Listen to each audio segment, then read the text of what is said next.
და ახლა თქვენ კადრში ხედავთ მცხეთის იზოლატორს, საიდანაც სულ მალე ვახოსანაიას დავინახავთ ალბათ, როდესაც გაიღება მისი საკნის კარი და ჭიშკარი, როდესაც ნახავთ, რომ ის ძალიან უსამართლო სასჯელი, რომელიც დააკისრეს ვახოს და რამდენიმე დღით თავისუფლება აღუკვეთეს, დასრულდება და სულ მალე ის ჩვენ შემოგვიერთდება. კიდევ ერთხელ მინდა მიულოცო ქეთა ციცქიშვილს, რომელიც უკვე დატოვა მანაც ძალიან არასამართლიანი სასჯელის შემდეგ ზაჰესის იზოლატორი. ახლა ვახოსანაიას ადგილზე ელოდებიან ჩვენი მეგობრები, კოლეგები, იქ იმყოფება სალომე ლაბაძე, რომელიც პირდაპირ ეთერში შემოგვიერთდება და მოგვასმენინებს იმ განწყობას, რომელსაც ხვდებიან ვახოს მეგობრები, ჩემი კოლეგები, ჟურნალისტები, ვახოსანაიას გამოსვლას საპატიმროდან. ტექნატია მე კადრში დავტოვებ კარს, საიდანაც ველოდებით ვახოსანაიას გამოჩენას უკვე 2 წუთზე ნაკლებ დროში. დაახლოებით სწორედ ამ პერიოდში უნდა გათავისუფლდეს ის და გამოვიდეს შენობიდან, რომელიც წარმოადგენს მცხეთის წინასწარი მოთავსების იზოლატორს და სადაც ვახოსანაიამ გაატარა 6 დღე იმ გადაწყვეტილების ძალით, რომელიც მის საქმესთან დაკავშირებით სანქცირებულმა მოსამართლემ მანუჩარ ძაცუამ მიიღო და იმ კანონის ძალით, იმ რეპრესიული კანონის ძალით, რომელიც ქართულმა ოცნებამ დაადგინა და რომლის მიხედვითაც გზის გადაკეტვა გამოცხადებულია უკვე პატიმრობით დასჯად ქმედებად ვახოსანაიას სწორედ ედავებიან გზის გადაკეტვას 18 ოქტომბრის საღამოს რუსთაველის გამზირზე. ეს კი არის ის ბრალდება, რომელიც ქართულმა ოცნებამ წაუყენა რუსთაველის პროტესტის არაერთ სხვა მონაწილესაც, ვახოსანაიას დაკავების დღესაც და დაკავების შემდგომ პერიოდშიც. ბოლო დღეების განმავლობაში რეჟიმი ძირითადად სწორედ იმითაა დაკავებული, რომ რუსთაველის პროტესტის მონაწილეები დააკავოს ადმინისტრაციული წესით და ისინი მოათავსოს სხვადასხვა იზოლატორში. 18 ოქტომბრის საღამოს ერთ-ერთი სამიზნე აღმოჩნდა სწორედ ტელეკომპანია ფორმულას წამყვანი და ვახოსანაიამ, როგორც უკვე გითხარით, დროებითი მოთავსების იზოლატორში გაატარა პატიმრობის 6 დღე ასეთი გადაწყვეტილება მის საქმესთან დაკავშირებით სანქცირებულმა მოსამართლე მანუჩარ ცაცუამ მიიღო. ჩვენ ბუნებრივია რომ ველოდებით ახლა ვახოს გამოჩენას და გამოსვლას ამ შენობიდან და ამის შემდეგ უკვე ტელეკომპანია ფორმულას მაყურებელი ცხადია მოისმენს მის პირველ კომენტარს, როგორც აქ არსებული მდგომარეობის იმ გამოცდილების შესახებ, რომელიც ვახოსანაიამ ადგილზე მიიღო, ასევე იმ პროცესის შესახებაც, რომელიც მისი დაკავების შემდგომ განვითარდა ქვეყანაში და რომელსაც სავარაუდოდ ვახოსანაია აქ დისტანციურად ტელევიზორის გამოყენებით ადევნებდა თვალს, როცა როგორც უკვე გითხარით, რეჟიმმა გააგრძელა რეპრესიული მოქმედება და ამავე კანონის ძალით, მის მიერ მიღებული ამ რეპრესიული კანონის ძალით რუსთაველის პროტესტის კიდევ არაერთი მონაწილე მიიღო ჯერ სასამართლოში, შემდეგ კი უკვე სასამართლოში საკუთარი მოსამართლეების გამოყენებით ისინი გაუშვა პატიმრობაში სხვადასხვა იზოლატორში, მათ შორის იმდენად დიდია რაოდენობა დაკავებული ადამიანების, რომ რეჟიმს რეგიონების რესურსის ათვისებაც დასჭირდა. არაერთი დაკავებულია მოთავსებული მაგალითად ფოთის, ზესტაფონის და მესტიის იზოლატორშიც კი იმის გამო, რომ თბილისში ადგილები არ არის. მე როგორც ხვდები უკვე სულ ცოტა ხანში უნდა დატოვოს ვახოსანაიამ დროებითი მოთავსების იზოლატორი მცხეთაში და ამის შემდეგ ჩვენ უნდა მოვისმინოთ მისი პირველი კომენტარი. როგორც მის პატიმრობაზე, ასევე მთლიანად იმ პროცესზე, რომლის ერთ-ერთი შედეგიც აღმოჩნდა სწორედ ვახოსანაიას პატიმრობა და არა მხოლოდ ვახოსანაიას პატიმრობა, ჩვენ ვსაუბრობთ რამდენიმე ათეული ადამიანის პატიმრობაზე. აი ვახოსანაია არის უკვე თავისუფალი და ის ტოვებს მცხეთის დროებითი მოთავსების იზოლატორს. ცხადია, ვახოს ადგილზე ელოდებიან მისი გულშემატკივრები, კოლეგები, ოჯახის წევრები და აი ამ პროცესის შემდეგ, როცა ის მიიღებს სოლიდარობის გზავნილებს, ჩვენ ბუნებრივია რომ მას დავუსვამთ მთავარ შეკითხვებს, რაც არსებობს მაყურებლის მხრიდან ფორმულას ტელეწამყვანის მისამართით მისი 6 დღიანი პატიმრობის დასრულების შემდეგ.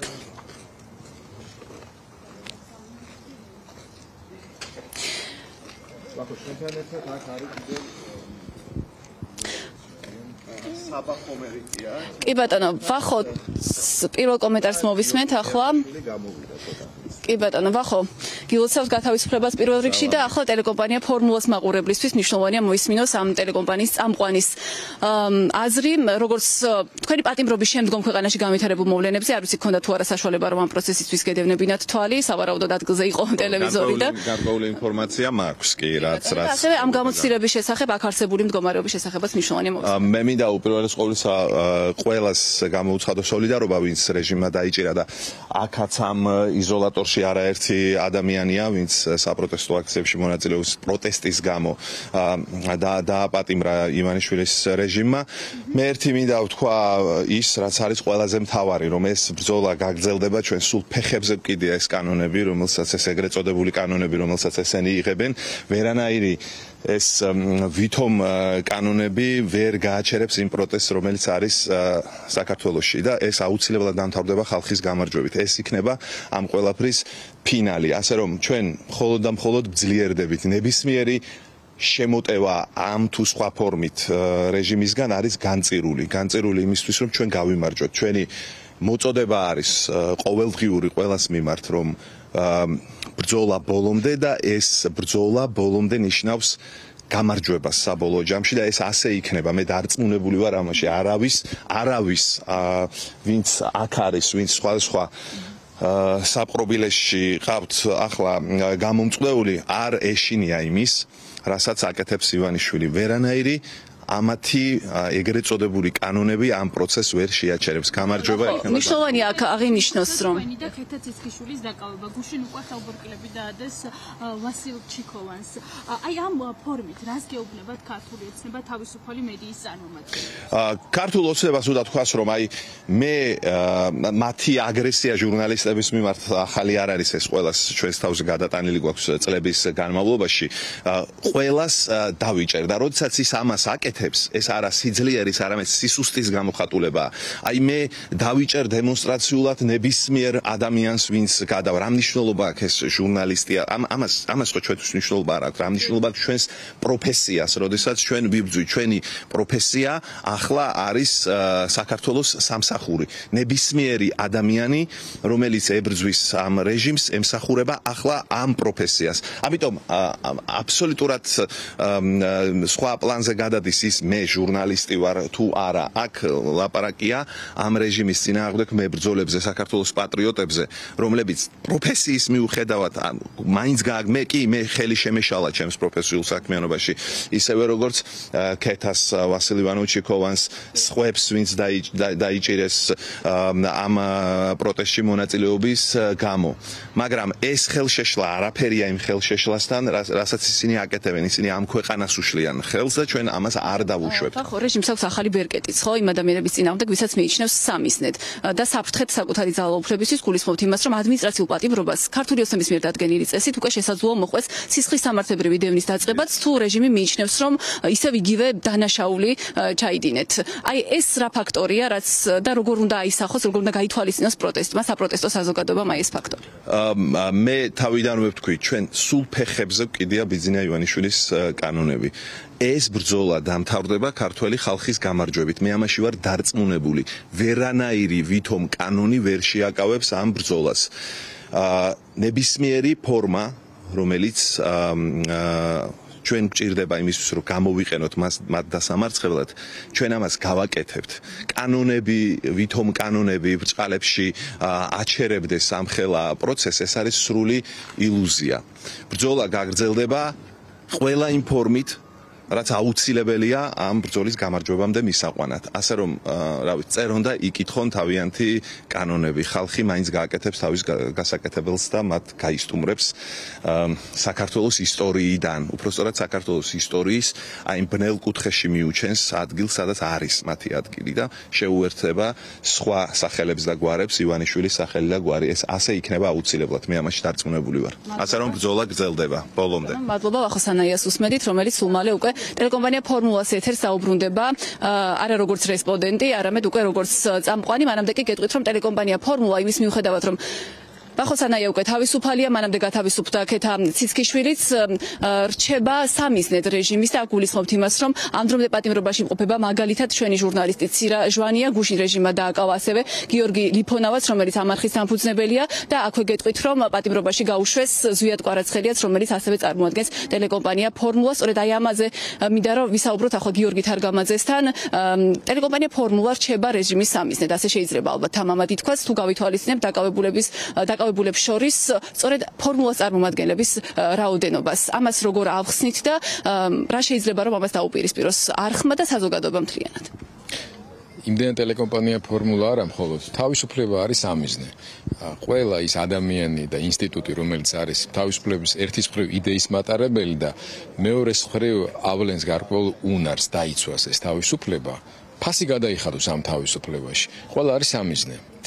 სიმართლე გითხრათ, გაურებული განწყობით ვდგავარ ახლა მე ჩემთვის სრულიად უჩვეულო მდგომარეობაში რა არ გამოგვივლია განსაკუთრებით ჩემი თაობის ჟურნალისტებს, მაგრამ ის რომ გამოცხადებული იყოს ნადირობა ოფიციალურად ჟურნალისტებზე და მედიაზე, მიუხედავად იმისა, რომ სხვადასხვანაირი ჩაგვრს ელემენტები იყო სხვადასხვა დროს ბოლოს და ბოლოს ომი გამოვიარეთ. მე მსგავსი რამ არ მახსოვს. და ის რომ დღეს მე მცხეთაში ვდგავარ ვახოს ოჯახის წევრებთან ერთად და ვახოს სანაიას ველოდები იზოლატორიდან დროზე გამოუშვებენ თუ არა და შიგნით კიდე რჩებიან ადამიანები, რომლებიც იგივე ბრალდების საფუძველზე იხდიან სასჯელს და მთელ საქართველოს მასშტაბით იზოლატორებში, რა ვიცი, თბილისიდან დაწყებული და დუშეთიდან, სვანეთიდან დამთავრებული ჩვენი საზოგადოების საუკეთესო ადამიანები არიან ახლა იზოლირებულები. ერთის მხრივ ძალიან დიდი სევდით და ბრაზით მავსებს, მაგრამ მეორეს მხრივ ხვდები, რომ შეუძლებელია გამორიცხულია, რომ საქართველოს თავისუფლება ვინმემ დააჩოქოს. აქ საუბრის დროს ლაპარაკობდით იზოლატორების გადატვირთვაზე და იკითხა ერთმა ჩემმა მეგობარმა, რომ ეს იზოლატორები რო შეივსო და კაი სვანეთში წაიყვანენ, ისიც რო შეივსო, მერესაც წაიყვანენო და ამ რეჟიმის მართლობის ლოგიკით უნდა გადაიყვანონ უკვე ვლადიკავკაზში, გროზნოში და ასე შემდეგ. ლოგიკა ამის ეს არის ზუსტად. რა თქმა უნდა, ეს ასე არ მოხდება, გამორიცხებულია, რომ ეს ასე მოხდეს.